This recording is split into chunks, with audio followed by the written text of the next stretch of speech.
Hi, and welcome to Your Truth Explored, the podcast where we unpack your truths to bring clarity, understanding, and insight into what lies ahead. My name is Rodney Reynders. What happens when you build the life you thought you wanted, achieve the success you worked so hard for, and then realize something still doesn't feel right? My guest today, Olivia Carr, knows that moment personally. For 11 years, Olivia built Shhh Silk from her spare room into a global luxury brand. From the outside, it looked like success. But at 44, standing with her son looking towards St. Monica Pier, she found herself saying 5 words that would change the direction of her life. Mate, I can't do this anymore. What followed wasn't simply a career change. It became a much deeper exploration of identity, fulfillment, and the truths we sometimes avoid when our lives look good on paper. Those questions eventually became the Midlife Truth, Olivia's ongoing qualitative research exploring the lived experiences of women navigating midlife, identity, and change. Today, Olivia works with women and organizations to better understand what happens when achievement is no longer enough, when old definitions of success stop fitting, and when we finally begin asking, what do I actually want from the next chapter of my life? This is a conversation about success, identity, self-abandonment, courage, and what can happen when we stop living the life we think we should live and start listening to what feels true. And yes, as men, it is a conversation we need to get comfortable having. So welcome, strap in, and let's explore with Olivia Carr. Well, Olivia, it's wonderful to have you here today on what looks like a snowy day in your world, but nice warm in Brisbane. So thank you for joining us. Oh, I'm so happy to be here, and thank you so much for the opportunity to bring, I guess, a little bit of truth from my side of the country into your Yeah. platform. Yeah. Yes, it's going to be an interesting conversation. And it's when I was preparing for today, the thought of it's not a conversation us blokes would have often enough. So I think we need the conversation. I don't know that there's a platform where we have the conversation. So I'm quite intrigued to be in this fortunate position where we can have it. But maybe if you can start us at the start, so we introduce us to this idea of Silk, your previous business that kind of brought you to this aha moment and where it's taken to you, and then taken you to, and then we'll go from there. Yeah, amazing. So I was 34 when I left my corporate role to start my own e-commerce business. So that was back in 2015.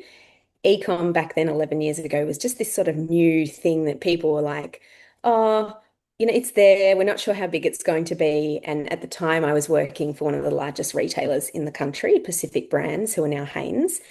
And even them, like a brand, Bonds is over 100 years old, they were like, oh, Olivia, like, here's some money. Sort of have a little play around in this, in this world. I saw something and I was like, I don't know what this thing is, but this ability to put something on the internet and grow, like continue, like it, to me, it seemed like endless possibility. So I became very passionate and excited about e-commerce, having had no prior experience other than my time at Pacific Brands. And so I did what I would probably tell other people now not to do. And I completely jumped and went all in, left my secure income. And I'm like, oh no, the wisdom of hindsight. Wouldn't do that now, but that's the path I chose.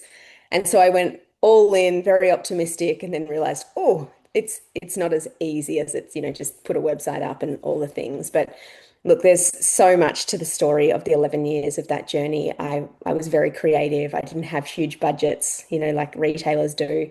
So I did some really amazing things, like flew over to the US, hand delivered pillowcases to the Kardashians' doorstep. And this is all back in 2016. They were quite out there marketing ideas, I guess, that nobody else was doing. And look, a few of them happened to come off, and then that helped our growth, and then it allowed us to be in existence, I guess, for 11 years. And there's a lot more to that story.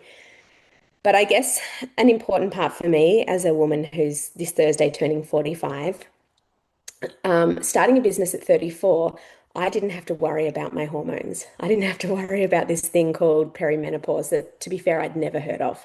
Yeah. 11 years ago, I had never heard the term. And I think you'll find that a lot of women today who are in their, 20s, 30s wouldn't have heard of it either, potentially some in their 40s.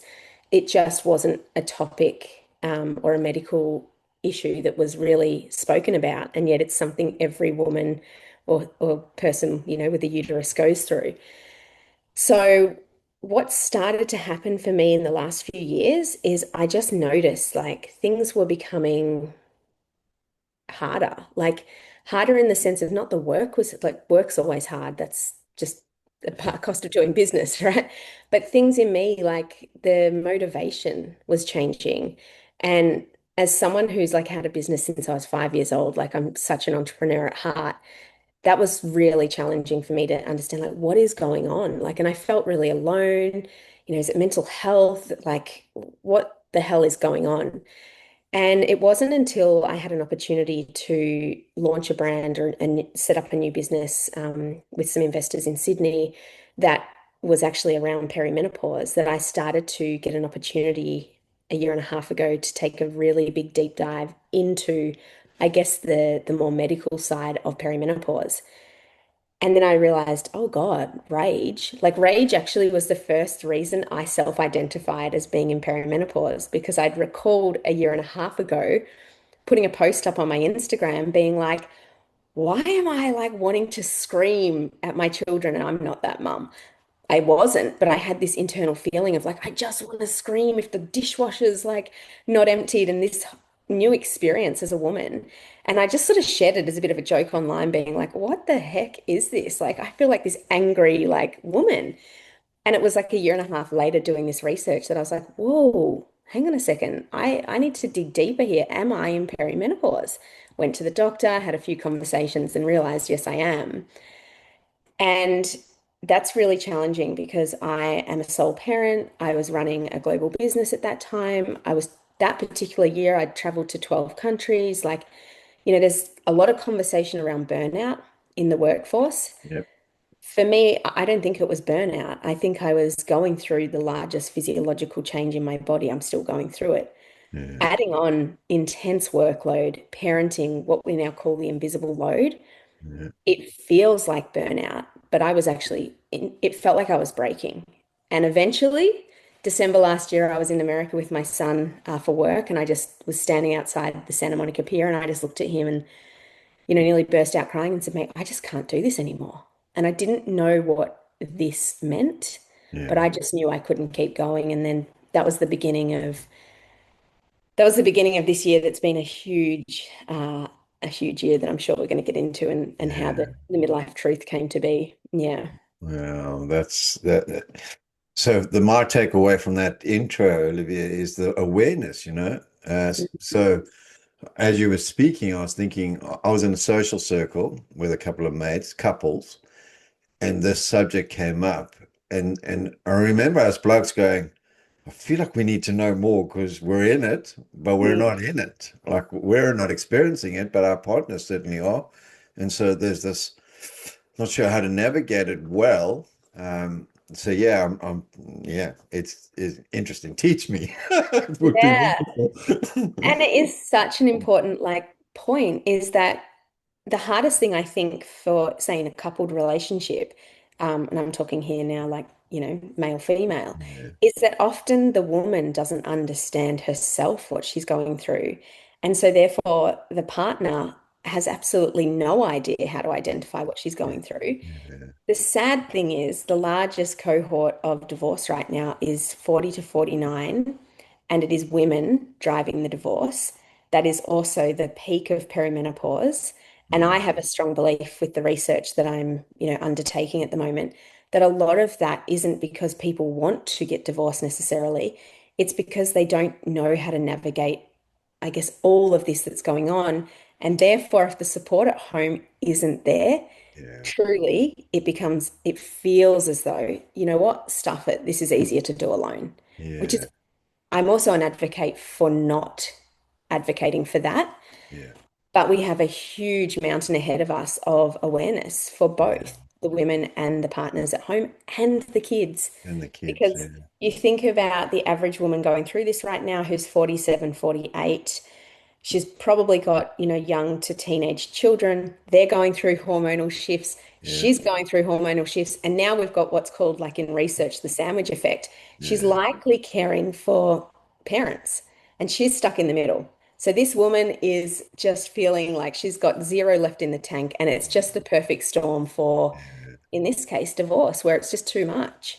So that's a whole different conversation Yeah. that. But maybe if you are listening and you find yourself there, maybe just put a pin in that, and we'll see if we circle back, or if you can reach out to Olivia somewhere along the way on that subject. So the idea of qualitative research. So if you're listening and you're not in that circle, so qualitative is a conversation research rather than a checklist research, which is really rich in data, but super time consuming. Hmm. So you talk about this research. So tell us a bit about that and how you're managing to capture that data and the Yeah. platform where you're getting it. So I think the origin is probably where I finished off. So I had that moment myself where in December last year, I was like, I can't do this anymore. Another thing about me is I'm an author, so I love to write. Um, and in January, over that New Year period, I was on LinkedIn. I love to share my thoughts on LinkedIn.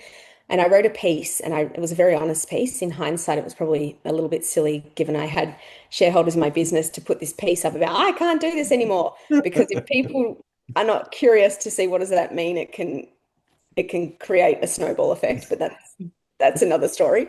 But I put this really honest piece online about, I just can't do this anymore. And it just organically started a little bit of, I guess, a movement of women being like, hey, I recognize myself in that. I I thought I was alone. I thought it was just me. I thought, maybe it was grief, it was this, it was that. And so I was like, oh, there's something here. And so I decided to sort of scratch that itch. And I just kept sharing very openly what my experience of this season was like. Because as you say, there's not enough awareness. Yeah, I would challenge that LinkedIn is the exact place that conversation for perimenopause needs to take place because of the fact that the cohort of women are in the peak of their careers and it is a career or a business platform. yeah, So I felt like, well, that's where the women are. yeah, It might be a little bit of an edgy or like polarizing conversation to put up on LinkedIn all the time, but it's exactly where the women are. So for me, it did. It created a little bit of a following and an interest with women. And so initially I just started thinking, oh, there's women here that really want to just be heard. Like they've never had a chance outside of maybe a GP's office, which that's another story, yeah, doesn't always allow them to feel heard. And so I started opening these LinkedIn circles where they were online. I'd just do them on like a Tuesday night and I'd just invite women to be witnessed. I wouldn't really ask them anything. I'd just allow them to drop in. And I'm trained in authentic relating. So I would hold a space where I'd say, thank you for well. And women were breaking down and crying just for being seen in their experience of this stage at life, like for the first time ever. yeah, Strangers from a LinkedIn, world. So I was like, wow, I can't ignore this. And simultaneously, I was still running my brand, but this became very like alive, something that I was like, I can't ignore this.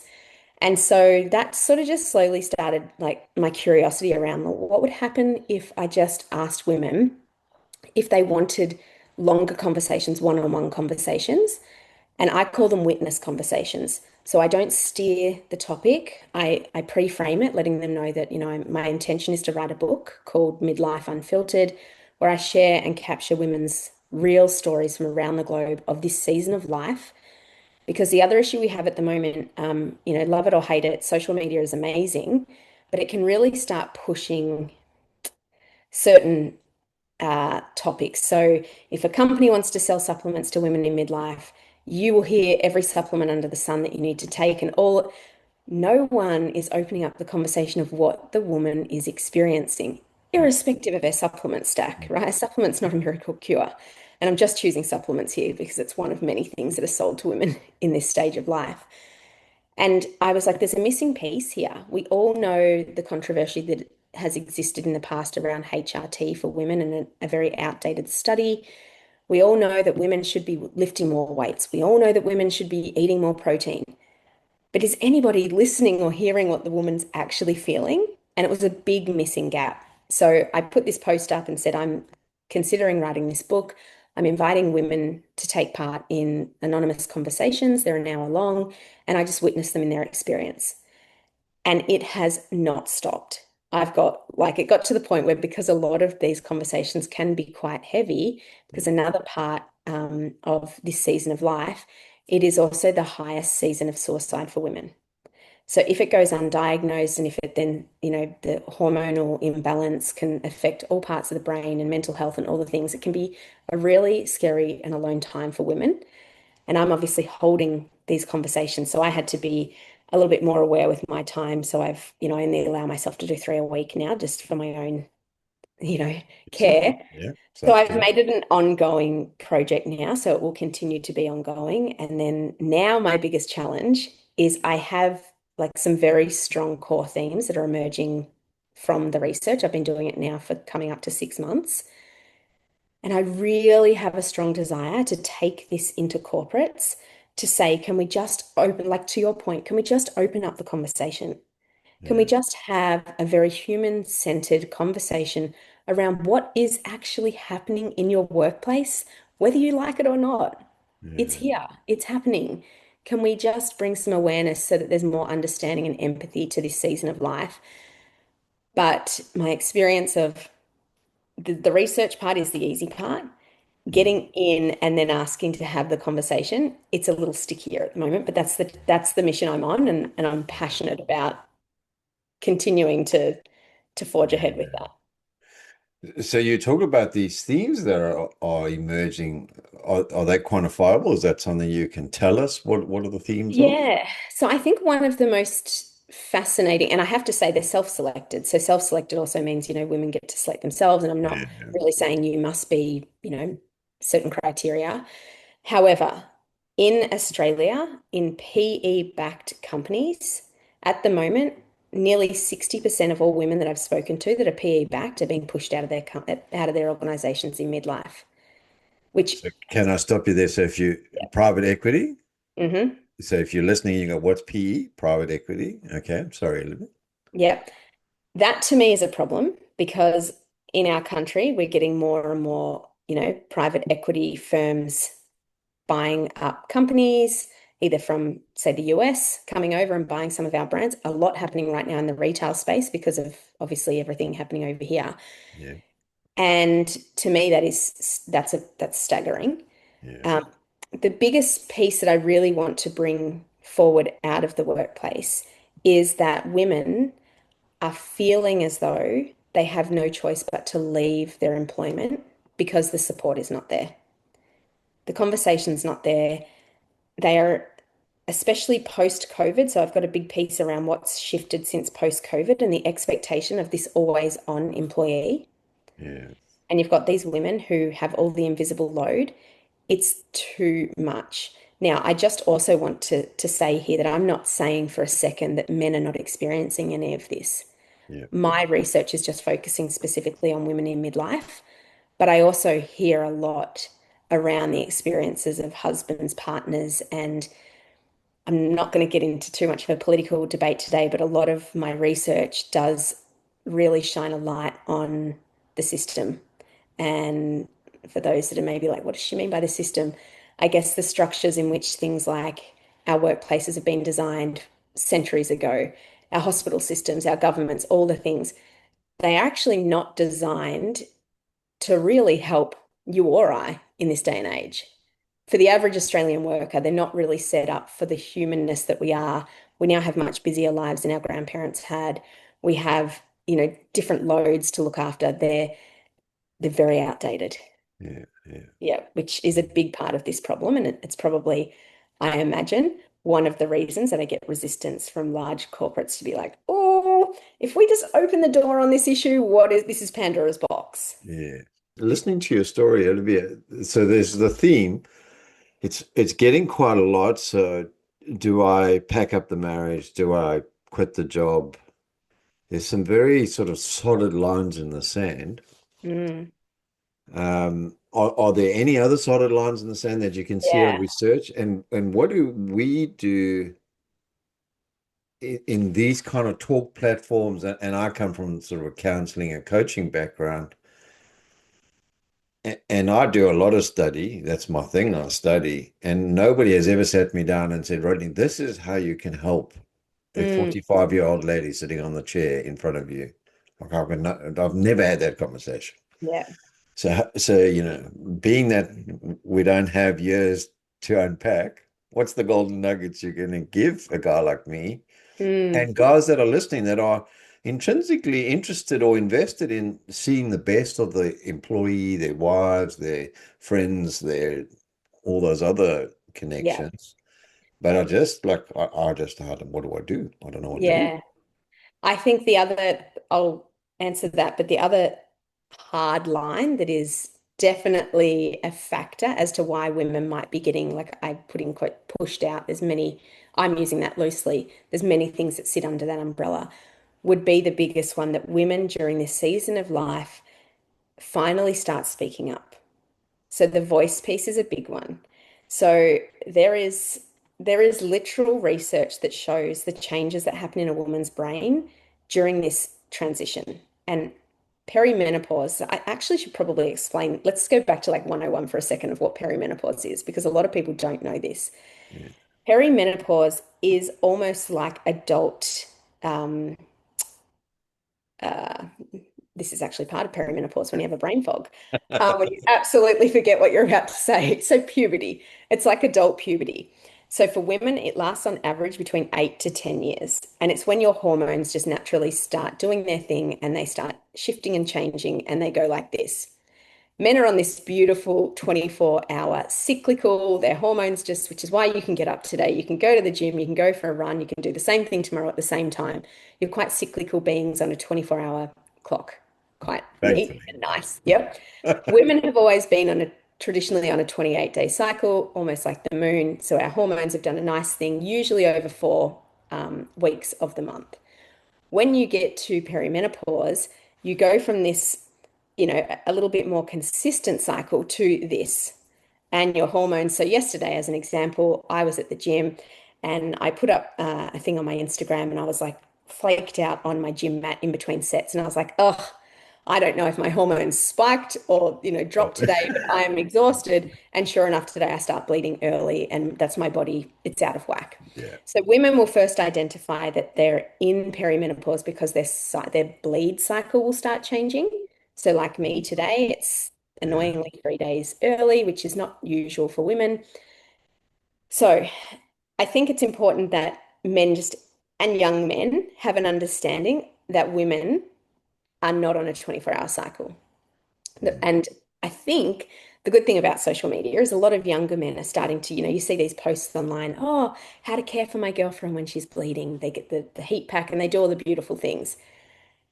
Sadly, men these days in their 40s and 50s, we didn't have the Instagram back then to teach you about women's cycles. So women are doing this at home and men are just pulling their hair out, being like, who is this that I'm living with? And why is the dinner Somebody table? help. Yeah, help. So there's a lot there to be said. But one of the changes that happens during this season is this thing that I call like a tolerance level. Because of everything going on inside the woman's body, the tolerance that she used to have almost drops to zero. One of the most amazing, incredible benefits of this season of life for a woman is because her tolerance has dropped so low, her voice just starts coming out. Now, how it comes out, that's a different topic because that takes attunement and understanding and the woman to take some accountability on her own part that we don't just, tear the house down because we're all of a sudden, using our voice. But it does allow women to start speaking up and saying no. No, I'm not going to do that. No, actually, you can pick up your own laundry to the teenage kids. No, I'm not going to drive you. Dad can take you, or just start speaking up a little bit more. At home, it can create friction if it's something that, I speak to women who are in 20+ year marriages. That's new. That's a new dynamic that has just started coming in. And that's a new dance that needs to be, so there's a lot of, if you've come from counseling, there's a lot of relational work that needs to happen during this season as to, well, hang on a second, things are shifting. Where it gets really challenging is that is also now playing out at work. So a woman might be in a meeting and you've got, someone saying something, she's less likely to just hold it in. And so she's now speaking up, she's got more to say, which is where we get these societal badges like she's become difficult, she's hard to work with. That is what then leads to what I've been referring to this whole time, women being pushed out. It's usually managed out because they're actually showing up differently to how they've been for the last 15 years of their career. Yeah. Yeah. But to your point, what can we do to help? I'll start with the workplaces. Well, firstly, we need to identify where our employees are at, what life stage they're at, would just be the first basic one. So if we've got Lucy who's been in accounts for 20 years and Lucy's all of the sudden, and it doesn't even have to be speaking up. Potentially somebody's noticed that Lucy's starting to withdraw. Lucy's maybe looking like she's presenting with a little bit of mental health, or she's just not, like another thing, her spark is gone. She's not engaged. She's disengaged. Disengaged is another big piece of she's actually not disengaged. She's going through a huge transition and feels very alone at work. And that is a very scary, lonely place for a woman to be. But if she starts feeling as though she can't speak up, like psychological safety is another one, if it's not safe to bring it because potentially Lucy lives alone, and if she speaks up and loses her job, then we talk about, well, how does this affect, the financial security of women? There's just so many reasons why women are not feeling safe to speak up. The easiest way to answer your question about how can you help in the workplace, I look back at the whole mental health policies in workplaces that, to be fair, 15 years ago really were non-existent. No one was coming to work 15 years ago putting their hand up saying, hey, I've got anxiety, I've just been diagnosed with depression, I've got, whatever. No one was doing that. You would have been completely, I guess, pushed out. It just wouldn't have been a safe thing for an employee to do. Now, the evolution we've had, and I'm not saying mental health in the workplace is great, but it's a lot better than it was. And people are now aware we have Are You OK Day that should be a conversation Every every day, but day. yeah. Yeah. But people are aware now that it's a lot more acceptable for you to turn up to work being like, geez, I've had a really rough weekend. I haven't slept. My son's going through something. But people are more open to at least, or the right people, to have the conversation with you. That no doubt has taken a lot of manpower, a lot of awareness, a lot of, people coming together and rallying for change. That's almost like what we need to see for midlife. Because until it is safe for a woman to speak up saying, hey, I'm really struggling. I don't know what's wrong with me. She maybe hasn't even identified yet that she's in perimenopause. That is the first place we need to start. Women don't just wake up on a Tuesday at 46 and think, oh, I'm in perimenopause. They don't even know because this conversation is so new. Yeah. So I would say it starts with advocates in the workplace, almost like well-being advocates, even though this isn't a well-being issue, but it does start with I'm a human-led, I won an award this year for being a human-led leader in our industry. I can sense when something's off with another being. We need more of that in the workplace. And then for it to be safe to say, hey, I just need a little bit of I need a little bit of time. I need some, whatever it is, some support. What we don't want, though, is saying that women need time off because this is not something that's wrong Yeah. with women. We just Isolation's need, not the key. yeah, it's not. So it's a big issue. Um, and like I say, every woman is going through it. Those that have got daughters, they're going to be coming through it. Most women going through it now, their mother never spoke to them about it because that generation absolutely just didn't speak about it. And there's a big correlation between how your mother experienced that time as to how the woman will experience it, but yet the conversation never took place. So now it's important for women now to be speaking about it to their children. I'm very open. I have a son and a daughter, 20 and 25. I will take ownership, say like the dishwasher. If I do have a little outburst, I will come back and revisit it with my son and I'll sit him down and I'll say, hey, that was one of those moments where my tolerance was just because it's not just about expecting everyone to just put up with, my behavior that might not always be amazing. It's the women have to be like, hey, I'm just having like a lot of big feelings right now. Yeah. Yeah, that's interesting because so one of my pet ideas in the counseling and coaching space is that our worst characters are messengers. So if I'm getting angry, the use of the emotion of anger might not be the best delivery. So shouting at old mate because he didn't do the dishwasher, but the data, the red flag that anger is saying, Rodney, look here, he has a problem, is very relevant. If I interpret your story, it's going, hey, you know, Olivia, look here, this is not your best day. This is Mm. so that lines up nicely. And if you're listening and you are dealing both male or female with those big emotions, they can be very useful. The application of the emotion might need some work, but the actual data behind it is very helpful. I also think men not talking, one of the worst things that happens in workplaces still, which to me just feels very outdated, is men just saying, let's call it, in the kitchen at work, my wife's crazy. Oh my God, my wife's crazy.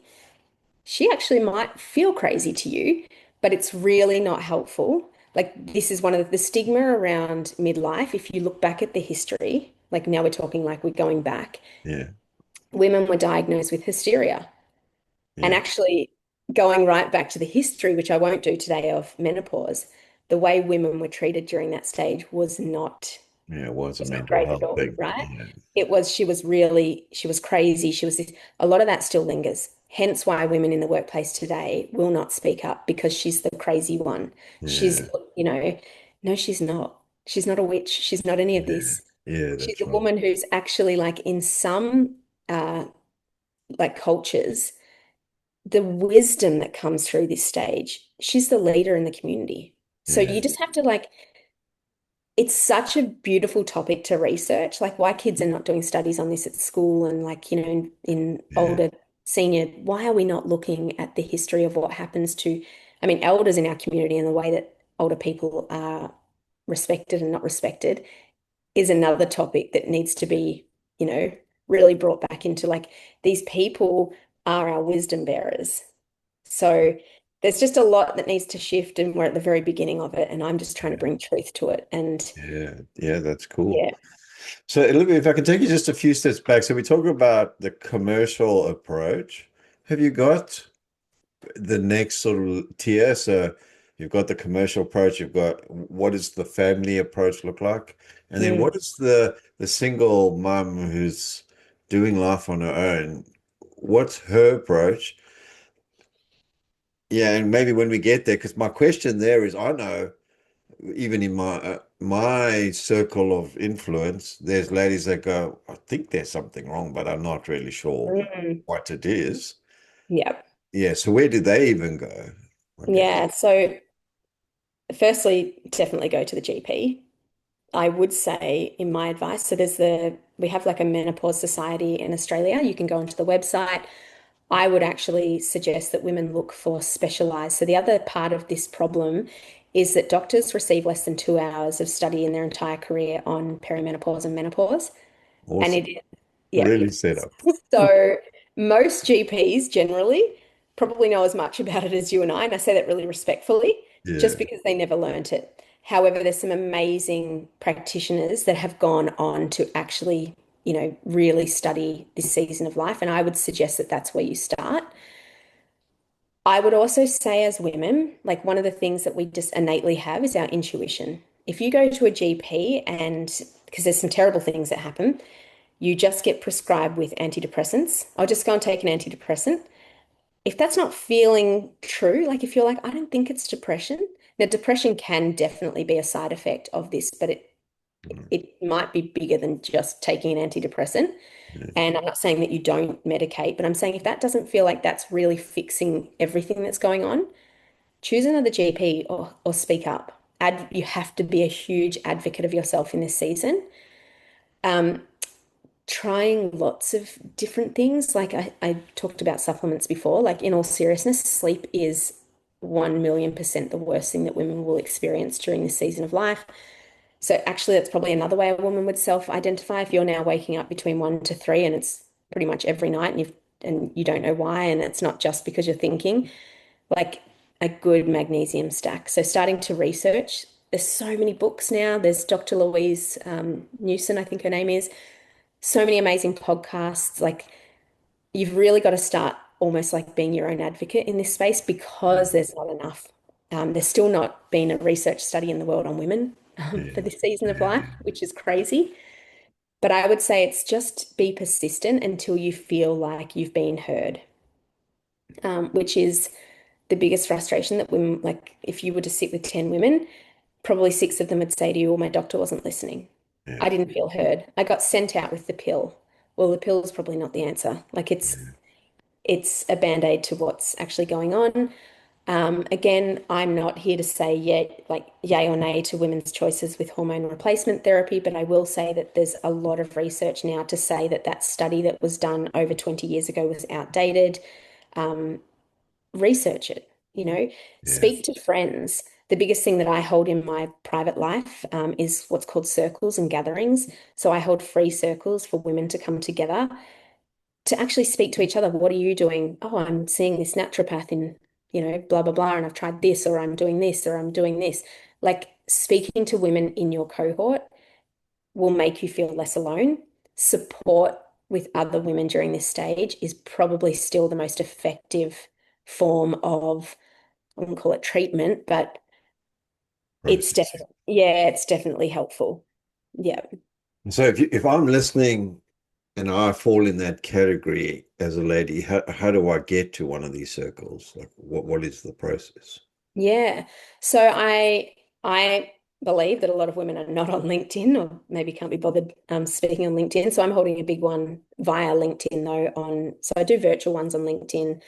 It's on the 1st of September at 7 o'clock at night. I also have them through my Instagram, which is just the Olivia Carr, where I often hold in-person circles or again online circles. I guess other women could, I mean, Facebook is an amazing place still. I'm not a huge Facebook Yeah. fan, but in terms of communities, there are a lot of these what's called circles for women. And it might sound also, I just want to note that, like, for some women, that might be like, well, that's so woo-woo. Like, woo-woo is a Yeah. term that gets thrown around a lot. It's actually not. Just Yeah. imagine coming into a safe space. Often it might be like a cafe that's quiet or private space or even a person's home. And it's really just you're having a cup of tea. And the most beautiful thing about like what a circle or a gathering is, it's a very unique style of communicating because if you and I were in the circle together, I would be sharing what my experience is at the moment and how I'm feeling, and no one's hijacking my share. So you're not responding saying, "Oh yeah, my sister's Yeah. Let me tell you friend." my story. Yeah, everybody just holds space, and we just listen. And it is so powerful, the power of just allowing a woman to fully be seen Yeah. is often so healing. My inquisitive mind goes, is there a space in that world for a bloke who's trying to support his wife or Yes, partner? there is. And so there's a beautiful, you're in Brisbane. So there's a beautiful group of men called the Gathering of Men who are based out of the Gold Coast. They have the world, I don't know if it's the world's, but they have Australia's largest 4 day, let's call it like a men's summit, where they come together. And the idea is that all these men gather on the land, and we're talking men from corporate, we're talking men from sports, like all men come together and they look at addressing all types of what they call brotherhood. And it's, men your age, it's younger men, it's older men. And one of the things is really how to support women through all stages and seasons of life. So I think for men, it's probably less about seeking out women to understand, and it's finding some of these places like the Embodied Man Institute, which is also based out of Queensland, the Gathering of Men. There are places that exist for men, safe spaces where actually it would be okay for you to turn up and be like, I'm pulling my hair out. Yeah. I'm at home because your experience is also valid. Yeah. It Yeah. is hard. As a woman, I can tell you it's really hard to support a woman going through Yeah. something that is as intense and can be as intense as perimenopause. So I would say men need to seek out these spaces for themselves to really get so that you feel like one, oh, it's not just me. There's 200 other men here that are Yeah. sharing a similar experience, but now we've got each other. Men have got each other. You can show up at home and be like, oh, okay, I've now got a new tool. Actually, all she wants me to do is sit on the couch and see her in the experience. When she's crying or when she's angry or whatever, you're able to just sit and see, no, drop the defenses. Yeah. She just wants to be seen. I'll tell you what women in this stage don't want is they don't want to be fixed. Yes. That's unfortunate because we're good at that. Men are very good at fixing, and she wants you to fix everything else, just not her in this season of Not life. that. Back it Yeah. up, buddy. Yes. So I think the Gathering of Men, the Embodied Man Institute, these types of places, they have an online where men, they think they come together every Tuesday night. These types of places are so supportive for men, not just for this season. Men are going through a whole lot of stuff themselves. There's a lot of pressure on men today, I think more than ever, like a lot of pressure on men. And this issue, we have to do it together. Yeah. We That's have to do right. it together. If I'm a corporate person, Olivia, and I think I want to be one of those pioneers that reach out at the forefront, how do they do that? Mm.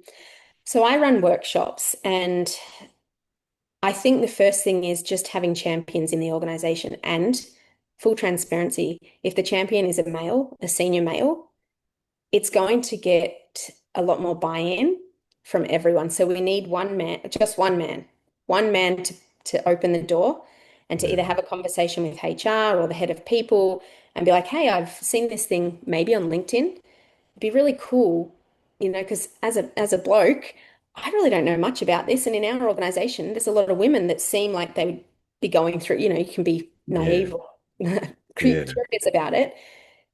Because what happens in these workshops is it just brings us all together and it makes it feel as though when you're listening, if you're sitting in if we're at ANZ and we've got all the senior leaders in a room and you're hearing Mary, who you've worked with for 5 years, who's in a safe space now because it's all run and facilitated in a safe space. She's now sharing what she's going through at home. You're sitting there thinking, I never knew that about Mary, but also you're now thinking, hang on, I think my wife, I'm identifying a little bit in myself. Yeah. Everyone, it just fosters understanding, which fosters more acceptance, which fosters more empathy in the workplace. And leads to better productivity. Yes. Because Yeah. we forget about that in the commercial space when self-care. Oh dear, I've got to pay self-care. Mm. But actually, healthy self-care, healthy this subject, healthy lots of mental. I don't want to call it mental health, but lots of other impacts on Yeah. humanity.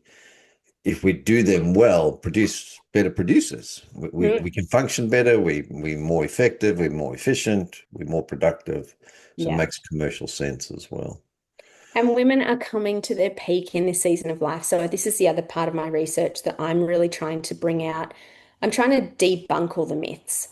Women are not less productive because they have brain fog.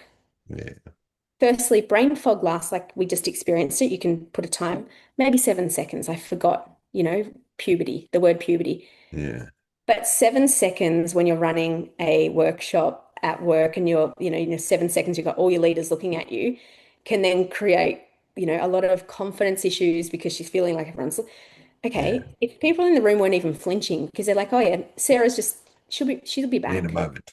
Yeah, she just needs a moment. Or Yeah, hot flushes. Hot flushes are another debilitating thing that a woman goes through. Some women experience 30 a day. She's standing up at work. She's absolutely flooded. It happened on the news. I think we've had a few real live moments now where people have started to see this. They yeah, are debilitating. And if younger people in the workplace, I think this is really important, young up and coming leaders don't understand what that is, mm, would not understand why a woman's like, oh my God, we need the AC on. She's hot. She's going through. Like they are a hot flush for a man, if you were ever to experience it. It is the worst feeling. yeah, It is, and you can't do anything about it. But we need some understanding in the workplace. When you're like little things, the amount of conferences we hold now where the AC is not set to a point where if half of your audience is women in midlife, can we just like the basic 101s? Like you've yeah, got women in here that feel like they're inside a Swedish sauna. yeah, Like it's yeah, that affects productivity yeah, because when you are having hot flushes and the environment around you is there's just and that's the thing at workplaces, like our ACs are just set. Like somebody comes in when you build the building and it's just set up and nobody's thought about these things. yeah, Like yeah. I don't know, there's just so much to it. But the Wow. understanding piece and the acceptance is where I think it happens. And then um, yeah, I think just allowing women to not feel as though they're failing, to not feel as though they have to step away. And when I say pushed out also means me, like I Yeah. self-selected to leave my own business Yeah. because it was too much and because I was being asked to, my travel, the whole thing, the expectations of what I was able to do in this exact moment just didn't meet where I was as a Yeah. woman. Yeah. Now, there's so many other reasons. There's so many other workarounds that could have happened for that, but conversations need to be supported in order for solutions to come to Yeah. keep these women. Yeah. And I think if you're listening, the temptation, and again, I'm going to put my bloke hat on. So if you're listening and you're the bloke going, "Oh, this is all way too hard and outside and too left field for me," just have another conversation. So Mm, that normalizing of the conversation, normalizing of the data is invaluable in terms of bringing reform and change. And if you are a lady going, "Oh, well, yes, something I've never considered," here's a great opportunity and a practical platform to reach out and get the first steps, even if it's the first steps, even if it's just gently exploring. And then if you in that circle of influence, if you're a youngster working with older women, or whatever your platform is where you've got an influence, great time just to get awareness, and that will hold you in good stead into the future. yeah.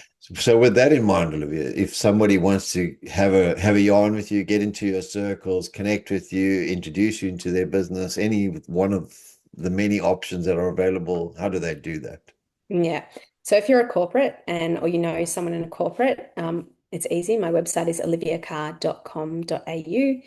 Instagram is where I just love to share my lived experience of what I'm going through to normalize it. I think that's an important piece. I'll get on and talk about, fluctuating weight gain overnight, my 6 month looking belly at night versus the morning, like just to make women feel less alone. My Yeah, Instagram is the underscore Olivia underscore Carr. And LinkedIn is, the Midlife Truth is definitely the easiest way for women to get involved in this research that is being turned into a book. And at the moment, we're looking at doing a documentary for women in the country. yeah, that's awesome. Mm. So, Very good. but Well, it's conversations like this, Rodney, it's conversations, like you reached out to me, you invited me onto your platform. This is actually where it starts. yeah, It's men being like, hey, this is happening in and around my world, and we need to bring more awareness to it. So I think you're right. This is actually how we start at grassroots yeah, level. yeah, that's right. Yeah. Yeah, that's awesome. And I really appreciate your time, Olivia, and I've learned something. Yeah. In fact, I've learned a lot, so thank you. Thank you very much. Thank you for listening to today's episode of Your Truth Explored. If today's episode resonated with you, please take a moment to follow the podcast and share it with someone who might benefit from the conversation. Your support helps these messages reach the people who need them most. If you'd like to explore your own truths more deeply, you're welcome to connect with me at yourtruthservices.com.au about coaching or counseling bookings. Also available on that website is our other resources such as music, books, and videos. Until next time, take care and stay connected to your truth.